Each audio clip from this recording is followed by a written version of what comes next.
Este próximo 4 de octubre, Podcastera MX presenta.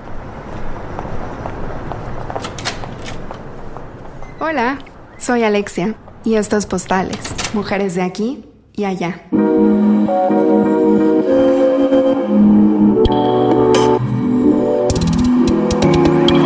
Un podcast sobre la experiencia vital de mujeres que por distintas razones hemos decidido vivir fuera de nuestro país de origen. Un espacio para escucharnos y conocernos las unas a las otras. Nuestras historias y anécdotas, nuestras trayectorias e identidades, nuestros conflictos, malestares y miedos, y también todos nuestros afectos y todas nuestras pasiones.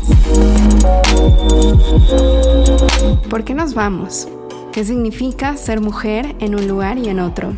¿Qué oportunidades hemos encontrado fuera? ¿Cómo ha sido mantener nuestros vínculos a distancia? ¿Y qué hay, por ejemplo, de involucrarse en relaciones multiculturales o de ser mamá en un país distinto al propio?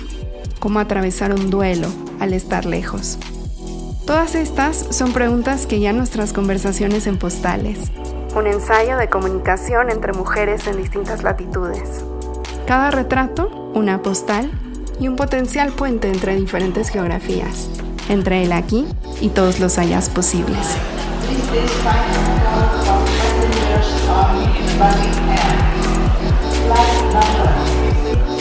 Los invito a unirse a nuestras conversaciones. En esta primera temporada platicaremos con historiadoras, politólogas, trabajadoras humanitarias y más, todas en distintas partes del mundo. Todas y cada una de ellas son mujeres extraordinarias, con una historia de vida repleta de anécdotas e imágenes apasionantes y divertidas. Hola, soy Jimena desde Berlín. Soy Cecilia desde Zúrich. Soy Marcela desde Medellín, Colombia. Soy Dianey desde Austin, Texas. Hola, soy Karina desde Ginebra. Soy Cristina desde Washington, D.C. Soy Beatriz desde Teherán, Irán. Soy Natalia desde Arabia Saudita.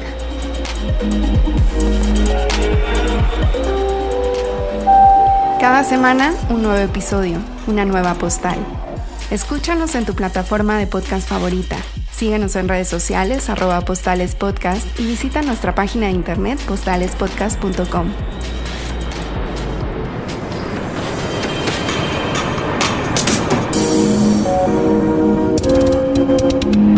Una producción de Podcastera MX.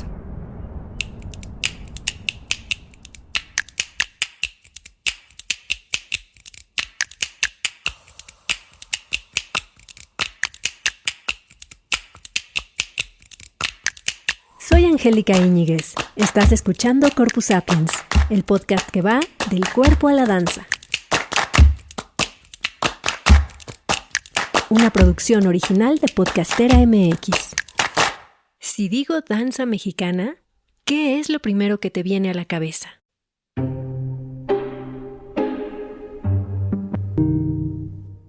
Creemos tener la certeza de qué es lo mexicano, así como identificamos lo chino o lo francés.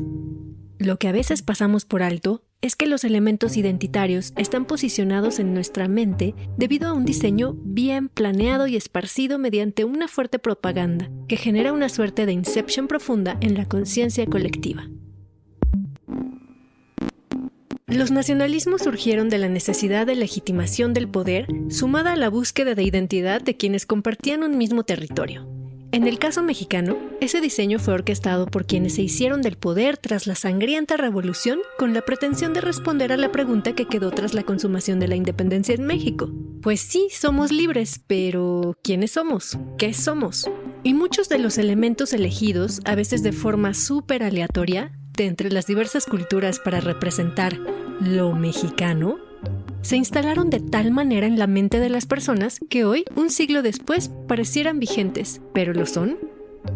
En este episodio exploramos esta y otras preguntas sobre lo mexicano, sobre el nacionalismo y su danza, y conocemos cómo se construyó lo que hoy consideramos icónico de nuestra identidad mexicana, a través de la historia de la maestra Elisa Palafox y de la mano de nuestra invitada Sureya Hernández. Cuando yo le preguntaba a unas alumnas en una materia que era sobre danza, ¿cuál es la danza mexicana? Pues el jarabe tapatío, sin dudarlo, sin chistar, es el jarabe tapatío, ¿no? Entonces dije, wow. Tuvo éxito toda esta repetición de que esta es la danza, la manera en que baila el mexicano, la manera en que bailamos, la manera en que nos movemos, la manera en que nos vestimos, y nunca ves a nadie que se mueva de ese modo, ¿no? No bailamos en realidad, pero eso es la danza mexicana.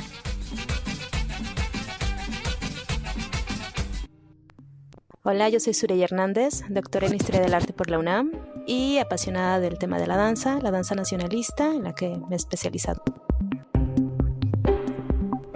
En el archivo de la Inquisición de la Nueva España, en el territorio que hoy es México, existió una denuncia fechada en 1802 de un baile indecente, disoluto, torpe y provocativo, llamado jarabe gatuno.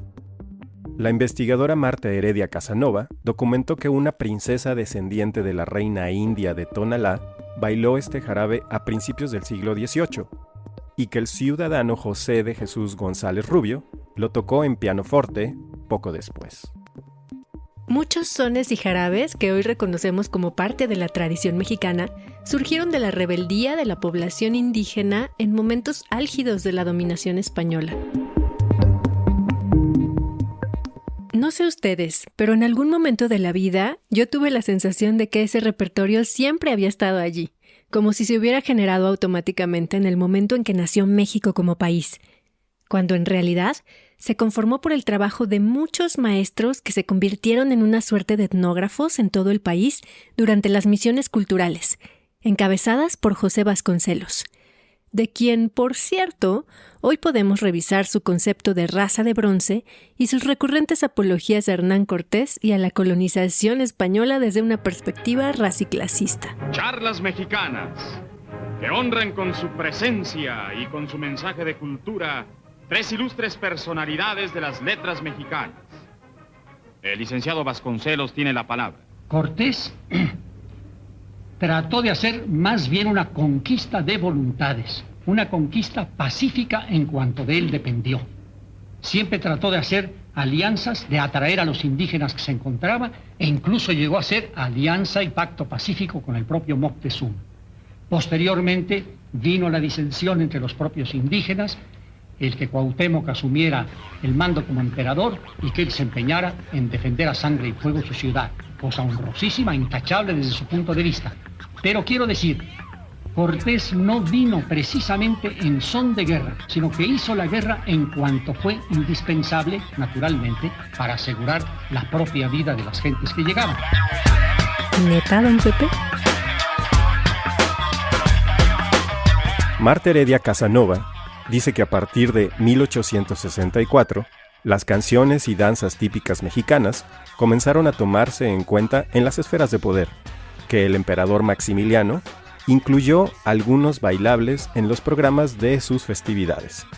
Y después de esa época, el jarabe tapatío se bailaba en Guadalajara en fiestas de alta sociedad. Aquí entra a escena Felipa López. Reflectores, por favor. Una danzadora de Guadalajara que ya enseñaba a bailar el jarabe tapatío en la Ciudad de México. Se dice que ella fue la que seleccionó los pasos de ese baile que hasta ahora están en uso en los ballets folclóricos. En los años 20, en la pequeña y conservadora ciudad de Guadalajara, en el occidente de México, la elegante señora Elisa Palafox Gómez fue una de esas investigadoras de la danza, abrazada por las jornadas culturales. Investigó en pueblos remotos de Jalisco, donde aprendió y luego enseñó algunas de las danzas más importantes que hoy conforman el repertorio folclórico mexicano. Bailes y piezas musicales desconocidas hasta entonces para la mayoría de los mexicanos y que en pocos años se convirtieron en íconos de la mexicanidad, con la enorme difusión que tuvieron a través del cine y de la Secretaría de Educación Pública. Elisa nació en 1896 y desde muy niña quedó claro su talento, pues bailaba en todos los festivales escolares y era la estrella cuando visitaban su colegio personalidades del mundo eclesiástico. Podemos decir que nació y creció en ese contexto en que la clase alta, a la que pertenecía, valoraba ya los sones y jarabes, que habían surgido en las esferas de los dominados y que antes habían sido rechazados, pero luego fueron refinados e incorporados a sus prácticas cotidianas. Elisa fue autodidacta, desarrolló su propia forma de aprendizaje y los bailes en las reuniones de la sociedad a la que pertenecía fueron parte fundamental de su formación.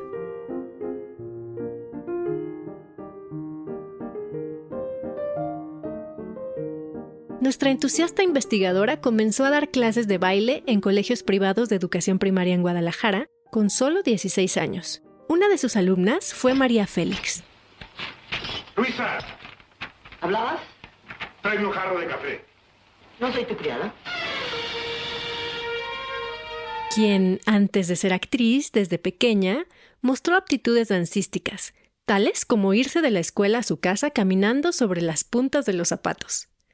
María Félix destacaba desde entonces, y Elisa le montó un fragmento del Cisne Negro del Lago de los Cisnes.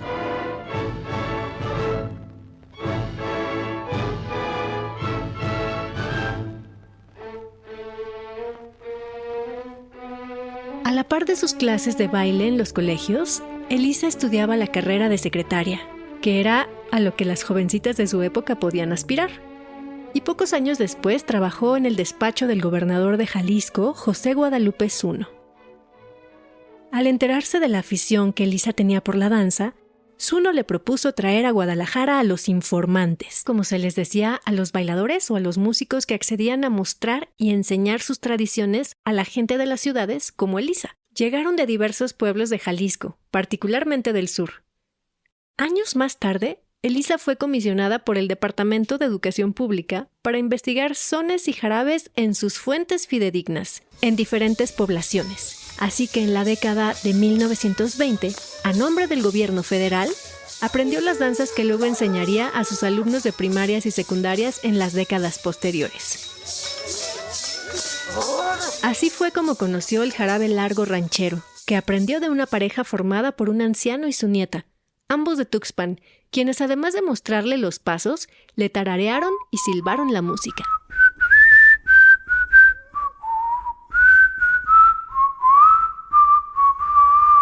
Como en esa época no había grabadoras portátiles, Elisa contrató a un prestigioso maestro de piano, Nicolás Talancón, para que escribiera la música de aquello que los informantes tarareaban. Desde entonces, Elisa y Nico se hicieron inseparables en ensayos y funciones escolares. Nico escribió la partitura de un montón de piezas de los pueblos. Ya años después se realizaron grabaciones con mariachi. La maestra Elisa Palafox Gómez ganó gran prestigio con su trabajo. Trató de respetar fielmente las formas en que las danzas eran interpretadas en los pueblos y así las transmitió a sus alumnos.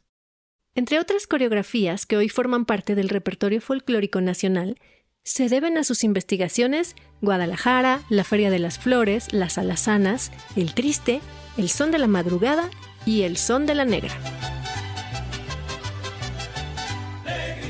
Entre 1943 y el 47, con Marcelino García Barragán como gobernador, se inauguró un gran número de escuelas primarias en los municipios del estado y el grupo representativo de bailes regionales de la Escuela Normal de Jalisco, que dirigía Elisa, bailó en cada una de esas inauguraciones. El secretario de Educación en México, Jaime Torres Bodet, invitó a la maestra Elisa y a su grupo a participar en un festejo nacional en la Ciudad de México, donde comenzaron a propagarse las danzas de diversas regiones del país. Pues lo que estaba sucediendo con Elisa en la indagación de danzas de Jalisco, Michoacán y Nayarit, también sucedía en otras regiones. Era parte de ese diseño nacional. Para el festejo, el gobernador García Barragán contrató un tren exclusivo para llevar a la Ciudad de México a la maestra Elisa, al pianista Nico, a 200 bailarines y 100 músicos de mariachi que conformaban el grupo representativo de bailes regionales de la Escuela Normal de Jalisco. En ese enorme troupe ya participaba la hija menor de Elisa, Chiquina Jacobo Palafox, quien dio continuidad al trabajo de su madre y años más tarde abrió la oferta de danzas españolas en Guadalajara. Me sorprende la cantidad de bailarines y la posibilidad de aglutinarlos en enormes compañías. ¿Quiénes formaban esas 100 parejas del grupo de Elisa? Pues entre ellos estaban Pita Sandoval, Guillermo Rentería, Armando Partida y Rafael Samarripa, maestros que más tarde se volvieron nuevos pioneros y contribuyeron a la conformación del campo dancístico profesional del folclore mexicano. 5, 6, 7 y...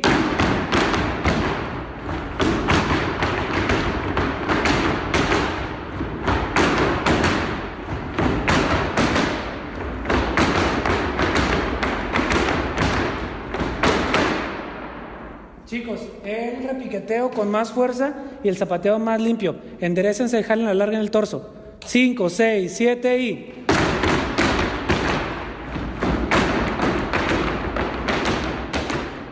Elisa Palafox Gómez fue reconocida y homenajeada en vida. Contribuyó amorosa y genuinamente en la conformación de un repertorio folclórico para Jalisco y otros estados. Ayudó a formar un gremio sólido que tomó su herencia, siguió adelante y aplaudió sus aportes. Amo la historia de Elisa Palafox.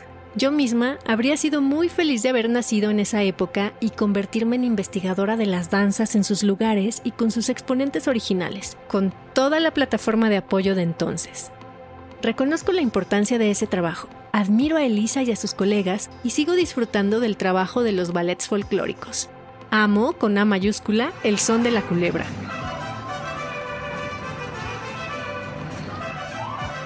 A la vez, me interesan expresiones mucho más contemporáneas del folclore, como el trabajo de Betsaida Pardo y Jairo Eli y el de Juan Carlos Palma. Me interesan también las discusiones sobre la vigencia de los nacionalismos y la observación de la repetición de lo que se supone que es lo mexicano. El nacionalismo mexicano surgió en 1921, en el centenario de la consumación de la independencia de México, para sus festejos, de hecho, para celebrar la libertad de la corona y de paso crear una narrativa convincente de lo que era ser mexicano. Difícil tarea si tomamos en cuenta las profundas desigualdades y la riqueza en la diversidad cultural que habitaba el territorio.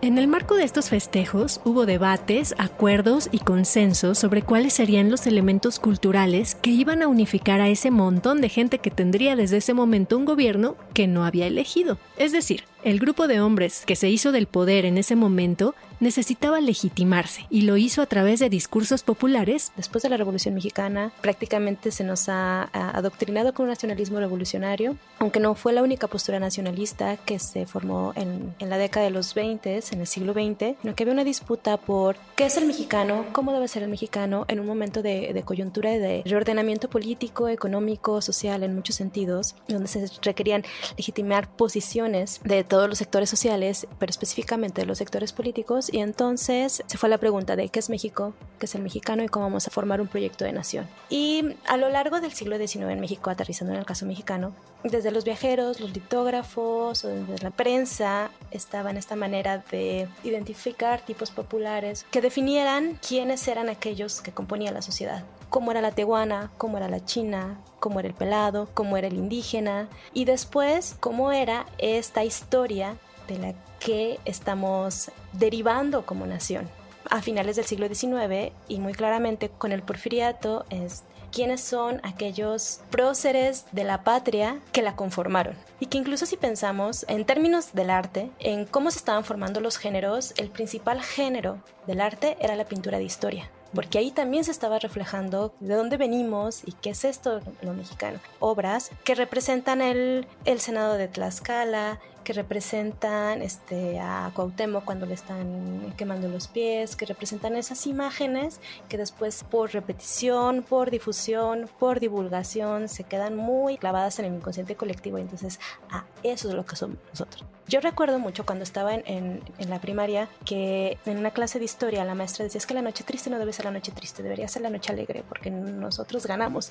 Y yo decía, ¿y quiénes somos nosotros? Porque yo veía en mi libro de ese entonces que se llamaba Guía Práctica una imagen de representación de Cortés, decía, yo me parezco a este que estuvo llorando y no me parezco a esos otros que ponen un monumento que también son del 19, finales del 19, monumento a Cuauhtémoc, el monumento a estos grandes personajes indígenas que se representan además casi como si fueran figuras griegas. Se estaba pugnando porque el mexicano se identificara en ello y con la revolución y con el nacionalismo revolucionario todo esto explotó de una manera inconcebible para la formación de nacionalismos previos. Todos estos discursos sobre el qué somos nosotros o esto es lo mexicano, la afirmación de lo mexicano, estaban constantemente en los discursos políticos, en los discursos del arte, en los proyectos educativos. Y en el caso de la danza, específicamente desde los proyectos educativos, fue el rescate de las danzas folclóricas y la enseñanza de la danza folclórica desde el 21 en la educación básica. Este adoctrinamiento de un nacionalismo revolucionario fue un gran discurso que se repitió hasta el cansancio y que sigue estando en el inconsciente colectivo. ¡Viva México! ¡Viva! Para conformar el nacionalismo mexicano, hubo discursos bien armados y también ideas muy random, como la Navidad de 1930, que pretendió desde el gobierno sustituir a Santa Claus por ¿quién creen? Por Quetzalcóatl.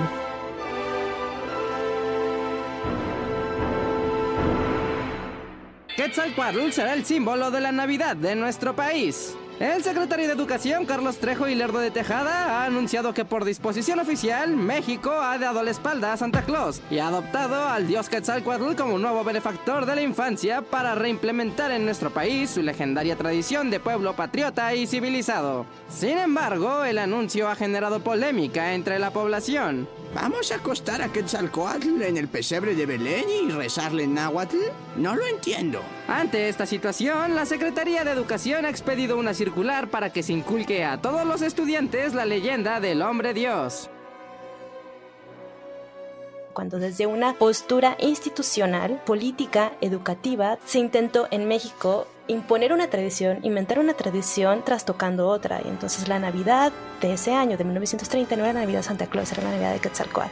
Entonces organizando eventos para ir a las pirámides, organizando eventos para que Quetzalcóatl, una persona investida de Quetzalcóatl, entregara regalos a los niños, ¿no? Entonces toda esta idea de qué somos nosotros y cómo nos lo inventamos estaba en general en el ambiente, y en el caso de la danza con la intención de rescatar una tradición y de representar a México.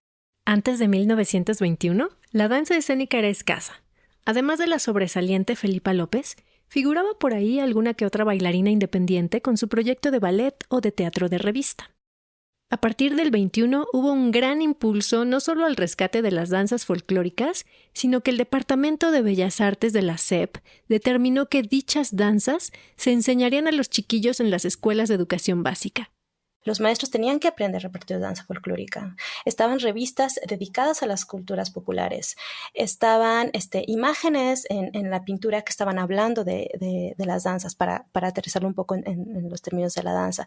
Pero también en la prensa se estaba hablando de esto es lo mexicano. Hay que llevar a los niños estas nociones de raza, de la autenticidad, de lo que es lo auténtico, de lo que son nuestras tradiciones, de lo que es nuestra cultura, de lo que es nuestro pueblo. Que eso se va a encontrar en muchísimos discursos de la época. Ahora entiendo por qué en el bonito salón de danza de mi kinder tenía clases de folclore. Pero más allá del folclore, las preguntas de cómo es el mexicano en la danza o cómo baila el mexicano estaban en el aire.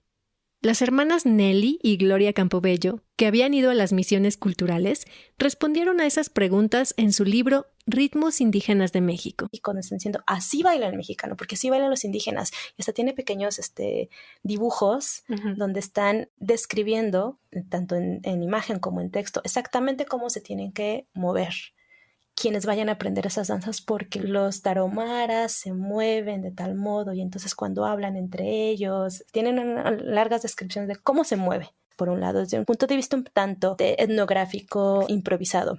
La Secretaría de Educación Pública quería un ballet mexicano.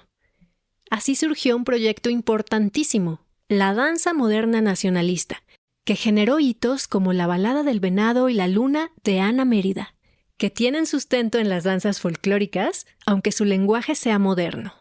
Que curiosamente es una danza moderna que se forma a partir de dos figuras fundamentales, una que tuvo quizá más peso que otro, que no son mexicanas. Que no son mexicanas, que eran bailarinas estadounidenses y que llegan a México y que hacen sus dos proyectos de danza moderna, que forman bailarinas, que a su vez también van a estar generando estos más proyectos de danza moderna con grandes ballets que van a hablar prácticamente de tres temas principales, que va a ser el pueblo mexicano y cómo se representa el pueblo mexicano, el indígena, pero el indígena considerado desde el indígena visto en términos históricos, en el pasado prehispánico. Claro, no el actual. No el actual, por supuesto que no. Y la revolución. Tres grandes temas que trabajan, que a veces se encuentran imbricados, que se mueven entre las coreografías, estos tres temas de manera simultánea en ocasiones, y en otros de manera muy, muy clara. Se está especificando, esto es el tema que se va a desarrollar. Como en el caso del venado yaqui, por ejemplo. que la danza moderna nacionalista va a tener importantes ballets que van a tratar sobre la danza del venado, y algunos en términos que ni siquiera caen en el folclorismo, como la balada del venado y la luna de Ana Mérida, que es muy moderno, pero que tiene este sustento en danzas folclóricas. Y bueno, también creo que es un tema muy amplio que nos llevaría un buen rato, pero prácticamente esta danza nacionalista se desarrolló entre los 30s y los 50s, y que esta danza moderna nacionalista, pero eso no implica que no se haya seguido preguntando el mundo de la danza sobre el mexicano, el ser mexicano, y cómo formar identidades o cómo generar una danza mexicana después, ¿no? Y que ahí está muy claro el ejemplo de cómo se fueron formando ballets folclóricos. Hay ballets folclóricos que son grandes instituciones dancísticas que forman bailarines y que forman repertorios y que han llevado imágenes de México no solamente dentro del interior del país, sino hacia el exterior, como embajadores de México, de esta es la manera en que bailamos. Y que prácticamente, a pesar de que se hayan ido pasando la estafeta, de repente los que eran los maestros misioneros y que estaban nada más investigando en esta pequeña etnografía improvisada, y después hacia la observación, el análisis que hicieron los grandes grupos de danza moderna nacionalista, buscando técnicas depuradas para generar un ballet que fuera digno de representarse en cualquier gran escenario del mundo, y después la danza folclórica que hizo eso de presentarse en los grandes escenarios del mundo desde algo que partía totalmente de una noción de identidad mexicana, aunque se van pasando la estafeta y que tienen formas, al menos en la presentación de los cuerpos en escena, muy distintas, tienen este mismo hilo conductor, ¿no? De cómo bailamos, ¿no? Exacto. Qué bueno. Si ustedes quieren conocer más del nacionalismo mexicano, pues pueden leer por un lado a Margarita Tortajada, por ejemplo, que tiene vastas investigaciones al respecto. O pueden, si Sureya está de acuerdo, contactar a Sureya, que si ella quiere podemos dejar aquí el contacto y leer su tesis, para que nos invite eso justo a hacer otro tipo de reflexiones, ¿no? Por ejemplo, esta reflexión de la danza mexicana. ¿Cómo es la danza mexicana? ¿Cómo se mueve un cuerpo mexicano? ¿No? Que ha sido la búsqueda.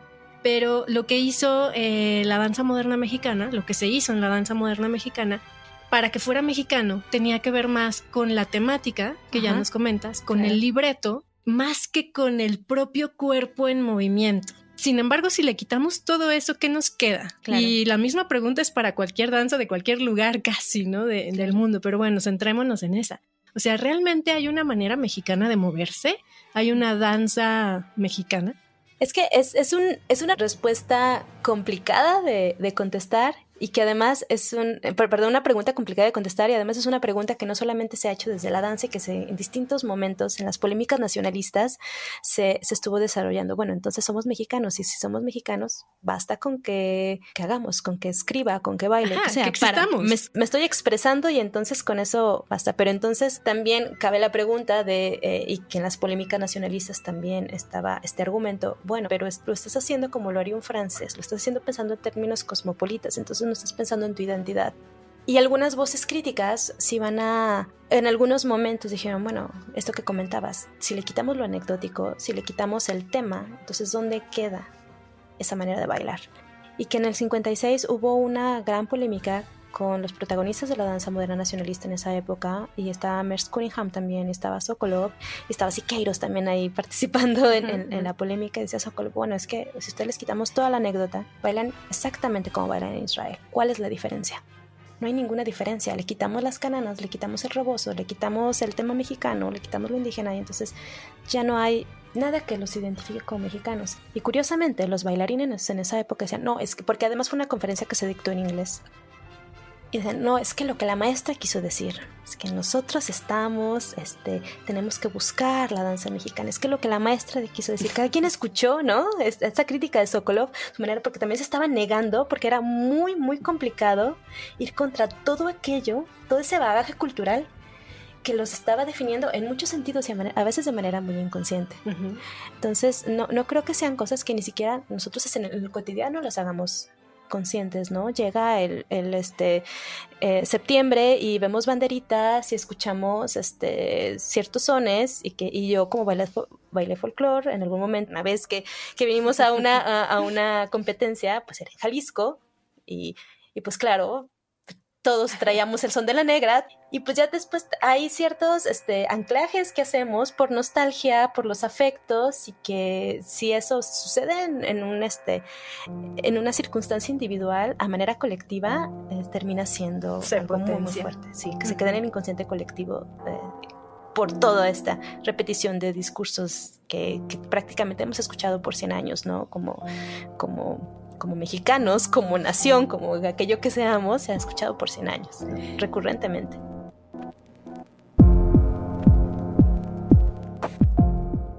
Entre los años 30 y los 50 se conformó un importante repertorio de la danza nacionalista mexicana, que tomó las investigaciones de los maestros que fungían como etnógrafos emergentes de las misiones culturales.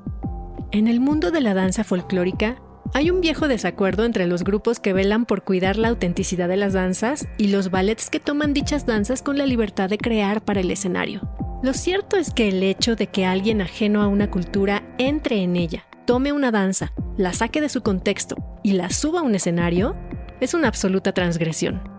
Por más que intenten cuidar los pasos y vestuarios originales, cosa que ya de por sí es muy difícil que suceda. Muchos grupos, bailarines, coreógrafos de grupos folclóricos que criticaban a Amalia Hernández porque no estaba haciendo lo auténtico. Ella decía, es que yo lo que hago es danza escénica. Yo hago un show, yo hago un espectáculo. Yo hago ballet. Así en esos términos decía, yo hago ballet. No estoy haciendo folclore, estoy haciendo ballet. Amalia Hernández, fundadora del Ballet Folclórico de México en 1952, se refería a que los interesados en conocer las danzas tradicionales podían ir a visitar los pueblos a donde éstas sucedían. Y pensándolo en términos, para aterrizarlo en la danza, términos completamente dancísticos, los ballets folclóricos ahí siguen, ¿no? Y son producto de otra época. Pero también hay intenciones por actualizar ese mismo ballet folclórico. No sé si todavía esté vigente, porque ya no tengo noticias al respecto, pero lo que sucedió con el espectáculo jarocho era en esa tónica. Ya no va a ser ese gran ballet folclórico como el folclórico de México, como el de Colima, como el de la UB, pero sí están zapateando. Claro. Y que no hay mucha distancia entre ese espectáculo jarocho y lo que estaban haciendo con los river dance, con esta manera de bailar en Irlanda, ¿no? Y que hasta la fecha, gran parte del turismo que llega a México, que llega por el Caribe, lo que hace es ir a Xcaret y ver este gran espectáculo folclórico, donde de repente ya, la última vez que lo vi, ya metían cosas como de reggaetón y demás, y muchas luces, y tipo carnaval muy extraño, pero sigue cerrando con los mismos recursos folclóricos, actualizado, pero se sigue jugando con eso en la danza.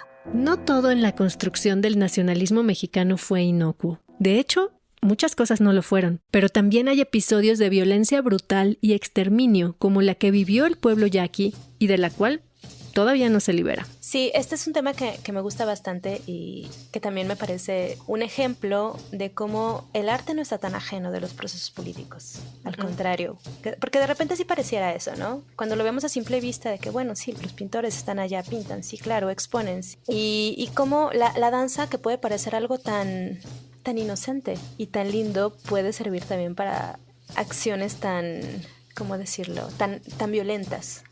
Tan violentas como resulta con el caso del pueblo yaqui, históricamente en contraposición con lo que es México ya como Estado-nación, porque los yaquis no fueron asimilados y conquistados, por decirlo de alguna manera, como otros pueblos indígenas, no por la monarquía española. Ellos escaparon de cierto modo a esta realidad que vivieron otros pueblos más en el sur. Sí llegaron los jesuitas con ellos, pero también por el territorio y la misma mentalidad de los jesuitas, pues hubo un asunto de diálogo, ¿no? Explotaron los jesuitas y ellos se quedaron hasta cierto punto muy tranquilos. Pero después con el porfiriato y después también con el régimen de la revolución hubo una constante campaña de exterminio para el pueblo yaqui en términos políticos y raciales, para despojarlos de territorio y para tal cual eliminarlos. Y en este momento que están yendo contra el pueblo yaqui, que ya habían pasado por varias guerras contra el pueblo yaqui, que ya habían eliminado a buena parte de su población, la danza del venado se pone en escena para celebrar a la nación, para celebrar el centenario de la consumación de la independencia en la Noche Mexicana organizada por Adolfo Gómez Mugar en 1921. Y después de este momento, que yo no tengo referencias de momentos anteriores que se haya representado la danza del venado, pero después de este momento se configura en este símbolo de lo mexicano dentro de un gran repertorio de la danza mexicana y donde el bailar a México, de cierto modo, era bailar también la danza del venado. Y había infinidad de carteles del folclórico de México donde está desplegado este gran jeté precioso que hace el bailarín que representa al venado. Vean, el ballet folclórico de México, ¿no? Pero que es un pueblo, finalmente, que tenía esta tradición dancística que estaba en oposición al régimen político, a los regímenes políticos en turno desde el siglo XIX y a lo largo del XX y hasta la fecha, cuyas tradiciones se exponen como objeto decorativo, como artesanía, como algo que se supone identitario, aunque nos resulte tan ajeno. ¿Como trofeo también? De cierto modo sería, creo yo, como una asimilación simbólica, una coerción simbólica, que sí lo he llamado más bien, como una especie de coerción simbólica. Quizá nos pueden, no sé, imaginemos, nos desalojan, nos embargan, nos quitan todo. Te puedes mudar, puedes resolver dónde vivir, que los yaquis pudieron resolver dónde vivir. Pero si te despojan de la manera en que hablas, te despojan de tu lengua y te obligan a hablar otra, es un asunto mucho más violento a un desalojo. Y si te quitan esa manera particular de ser, de tu personalidad, aún más violento. Prácticamente ese tipo de coerción es la que se ejercieron con los yaquis. Sí, es algo que era tan sagrado, o que es tan sagrado, de repente es un producto de exportación, es un objeto de exhibición, y además es una estampa más dentro de un gran repertorio. Coerción, prácticamente, coerción simbólica. Sí. Fuerte. Sí, bastante fuerte, bastante agresivo, bastante violento.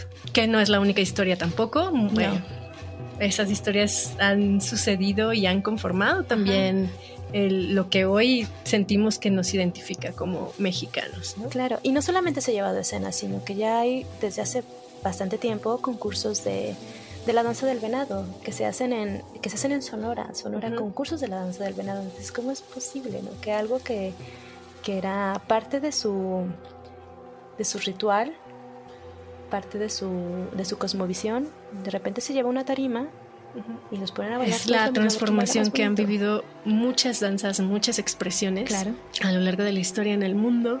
Y que bueno, hoy las conocemos a veces desde el lado más turístico, más deslavado, más banal tal vez. Sí, entonces al banalizar precisamente algo sagrado, sí, le quitas toda su potencia.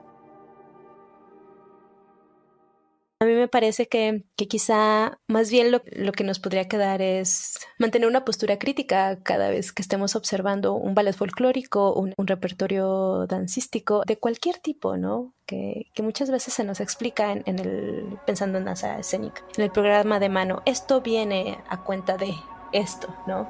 Y qué tanto viene a cuenta de eso en realidad, ¿no? Porque a veces finalmente estamos viendo las mismas formas, las mismas técnicas, la misma manera de moverse con un tema que no siempre es acorde a lo que el cuerpo está mostrando, ¿no? Entonces, pensando en esto que es un espacio para la danza o para pensar la danza, como estos ejemplos de cómo se ha construido categorías sobre la danza y cómo se ha descrito la danza y las intenciones que han estado detrás de la formación de danza, desde la educación dancística hasta lo que se propone en escena, qué tan congruente es, y no solamente pensar en que tenga que ser algo congruente, sino en cuáles son todas las categorías que están implicadas y las formas y las técnicas y las proposiciones que están implicadas en eso que finalmente se muestra, para poder pensar la danza desde las ideas, pero también desde el cuerpo.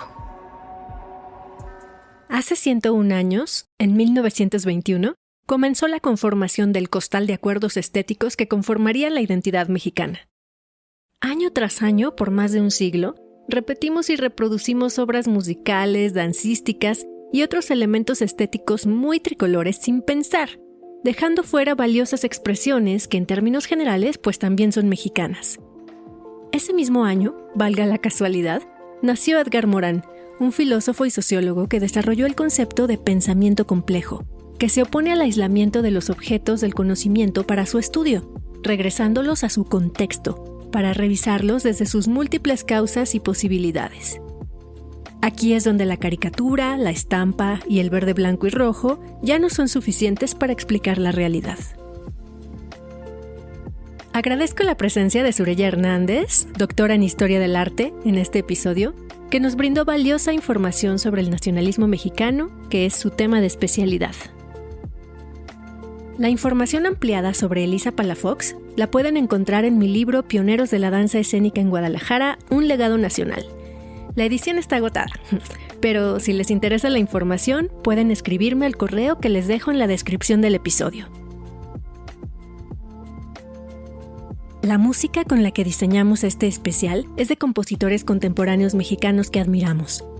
Además de sones y jarabes y la danza de Paixtles de Tuxpan, Jalisco, que son del dominio público, usamos Mir y Mo del disco Martes de Murkov, Enso de Plastilina Mosh, Presente y Pasado y Eco de Todas las Cosas del proyecto de Leslie García, Microm, La Noche de los Mayas de Silvestre Revueltas, interpretada por la Orquesta Juvenil Universitaria Eduardo Mata, dirigida por Gustavo Rivero Weber, Huapango Mix de Sonido Cazador y La Balada del Venado y la Luna de Carlos Jiménez Mabarak.